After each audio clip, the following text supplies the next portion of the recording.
Assalamualaikum warahmatullahi wabarakatuh. Halo para pencari misteri dan kebenaran yang tak terduga. Selamat datang di kisah luar biasa yang akan mengubah cara pandang Anda tentang politik dan takdir. Kami akan membawa Anda menyelami narasi mistis yang menceritakan tentang dua pemimpin bangsa, Jokowi dan Prabowo, yang ternyata terikat oleh ramalan kuno dan kekuatan gaib. Saksikan bagaimana kearifan leluhur, simbol-simbol tersembunyi, dan bukti-bukti supranatural menyelimuti perjalanan mereka. Jangan lewatkan setiap detiknya. Bantu subscribe, like, dan share channel ini agar lebih banyak orang bisa membuka mata dan merenungkan kisah-kisah di luar nalar. Pria tua dengan tatapan penuh wibawa memulai pembicaraan dengan pernyataan yang mengguncang. Dia bukan sekadar bicara, melainkan menyampaikan sebuah takdir yang ia yakini telah tertulis ribuan tahun lalu. Dengan nada suara yang mantap, ia menegaskan bahwa Jokowi memiliki status layaknya seorang raja, bukan dalam artian kekuasaan politik semata, tetapi sebagai pemimpin yang memegang amanah ilahi, seorang figur yang ditakdirkan untuk memimpin dan memberikan arah. Pernyataan ini membuka selubung misteri yang menyelubungi kepemimpinan di negeri ini, menyentuh ranah yang jauh melampaui logika modern dan debat politik biasa. Dia kemudian melanjutkan dengan peringatan yang tegas, jangan coba-coba mengganggu Jokowi atau Prabowo. Kata-katanya bukan ancaman kosong, melainkan sebuah wejangan dari seseorang yang melihat realitas dari dimensi lain.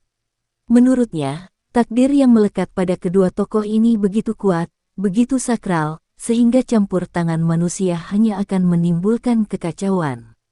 Ia mengibaratkan mereka sebagai dua pilar yang menopang langit, yang jika digoyahkan akan membawa malapetaka bagi seisi negeri. Peringatan ini seolah-olah menjadi narasi mistis yang mendampingi perjalanan politik Indonesia, sebuah cerita di mana nasib bangsa dipertaruhkan. Pria tua itu memandang bahwa hubungan antara Jokowi dan Prabowo bukanlah sekadar dinamika politik, melainkan sebuah simfoni takdir yang terukir sejak awal. Jika Jokowi adalah raja yang telah memimpin, maka Prabowo adalah sang penerus yang telah disiapkan. Ia menggambarkan ini sebagai sebuah proses alami, di mana satu pemimpin menyiapkan jalan bagi pemimpin berikutnya.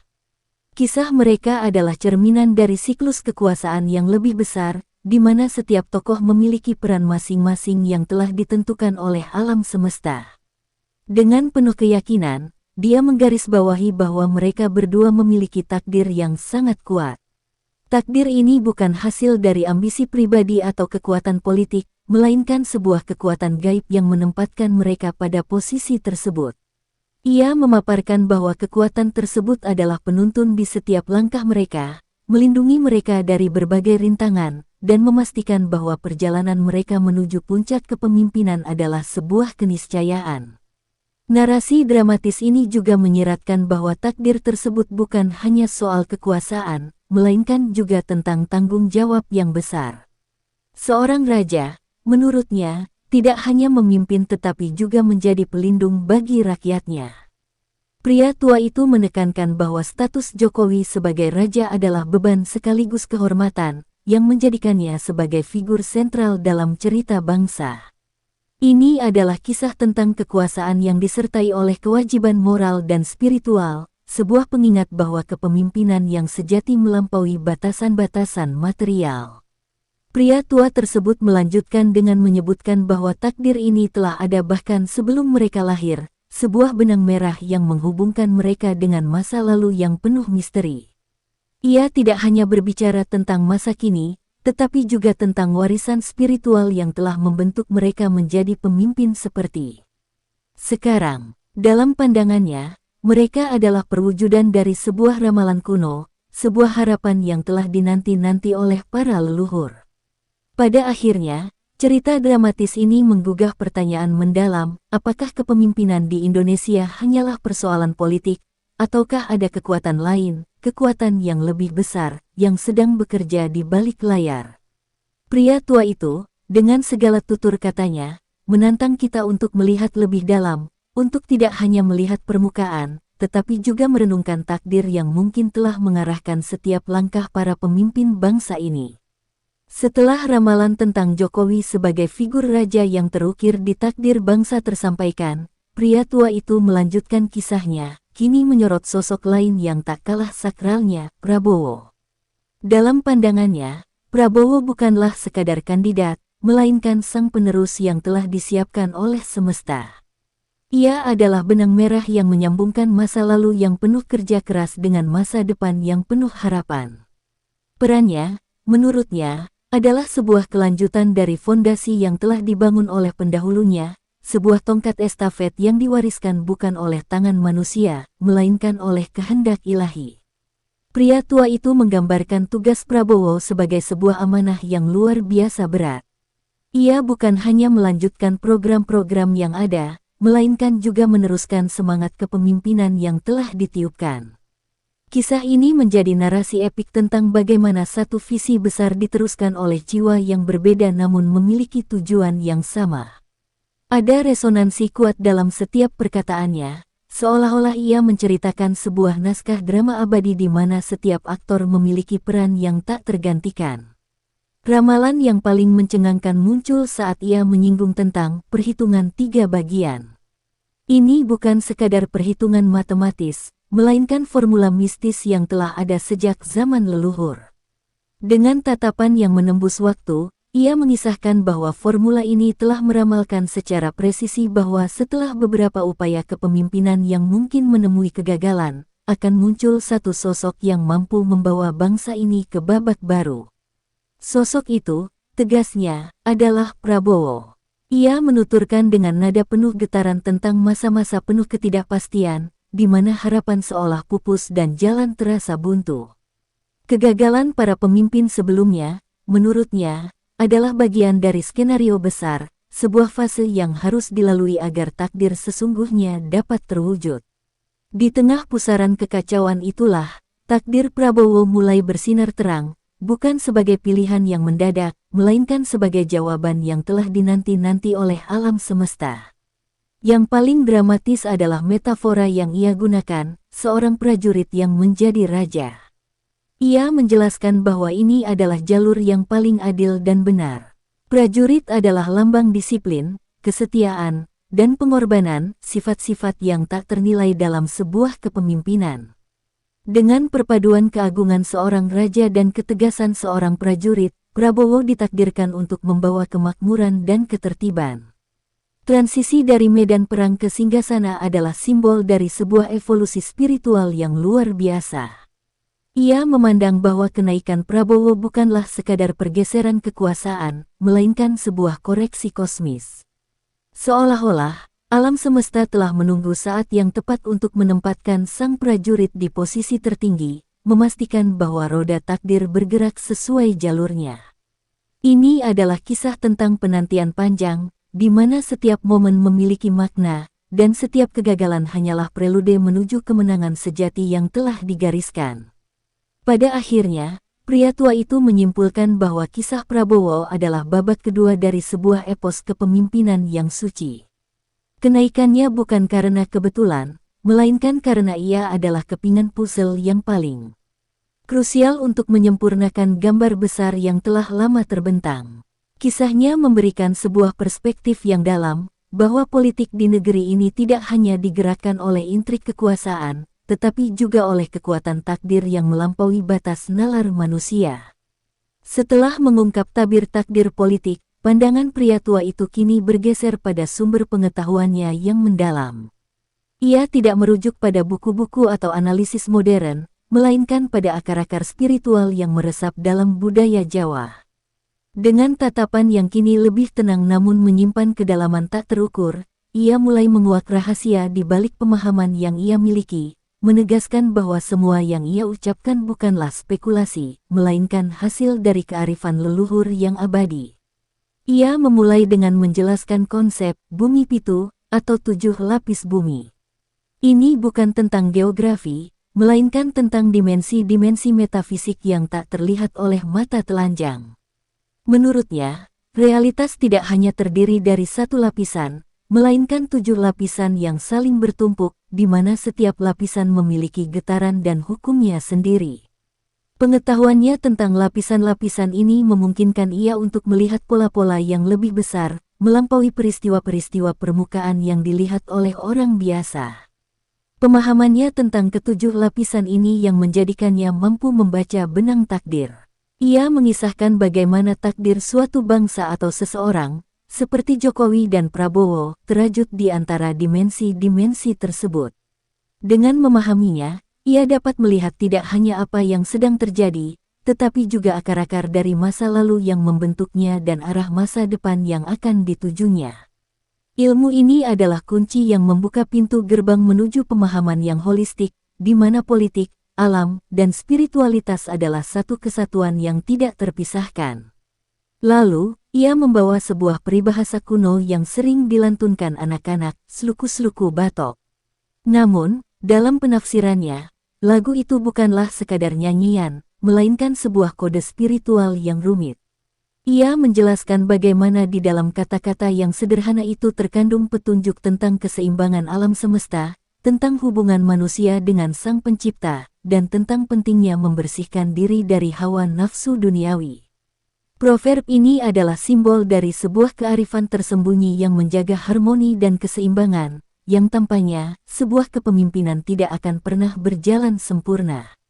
Pria tua itu kemudian beralih ke kekuatan yang terkandung dalam nama.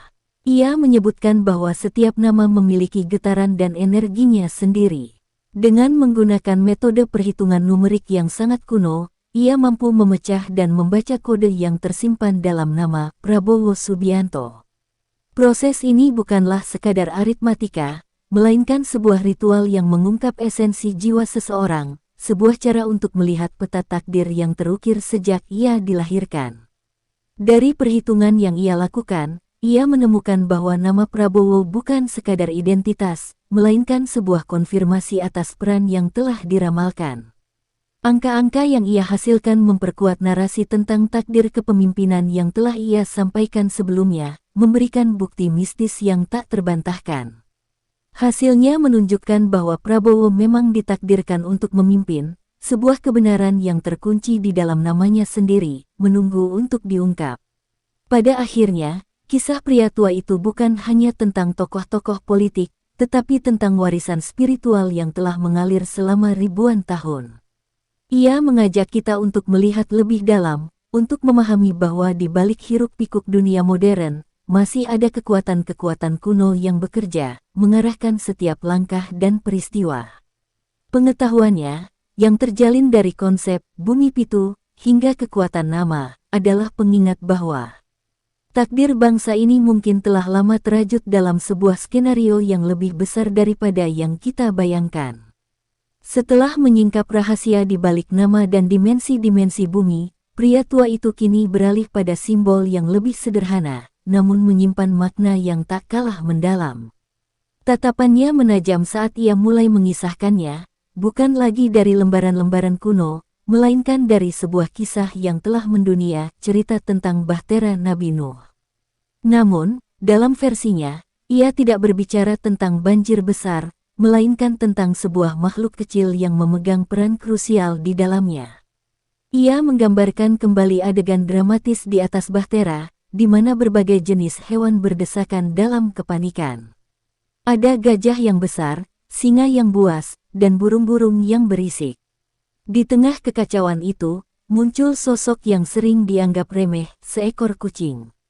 Kucing ini, menurut pria tua itu, bukanlah sekadar penumpang pasif yang menumpang untuk menyelamatkan diri, melainkan sosok yang secara tak terduga, menjadi penentu arah.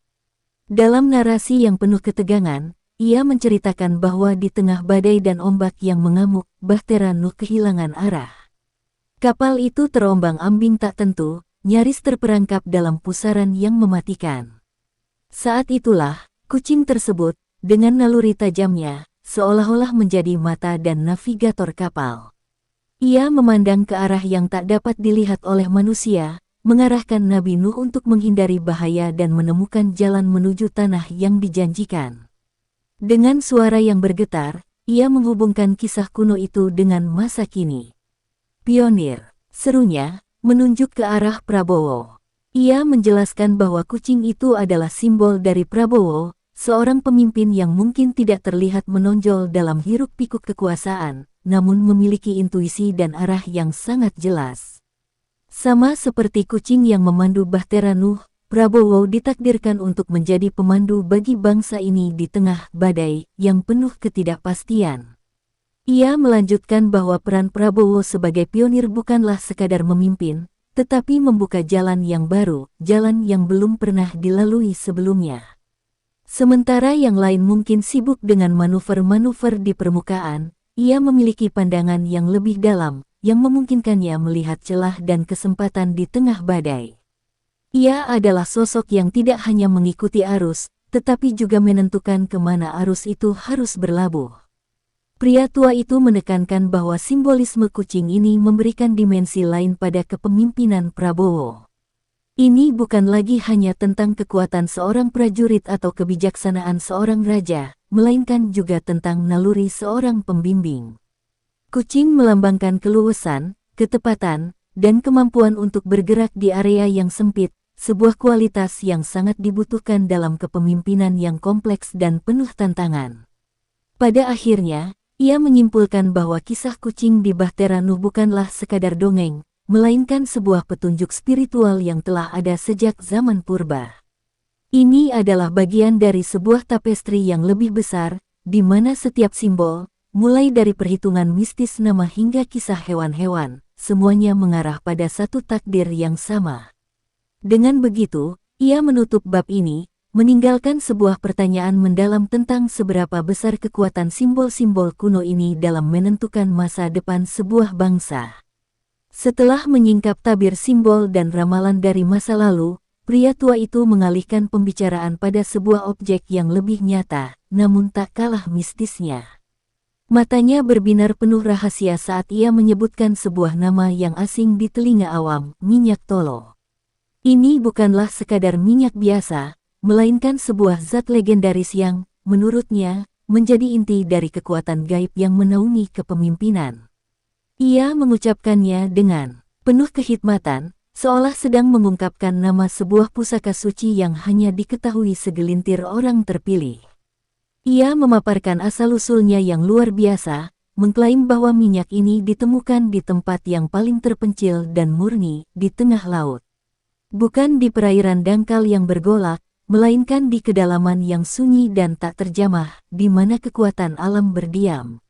Minyak ini, katanya, adalah persembahan langsung dari lautan, sebuah anugerah yang disembunyikan dari mata-mata serakah, dan hanya akan menampakkan diri kepada mereka yang memiliki mata batin yang jernih.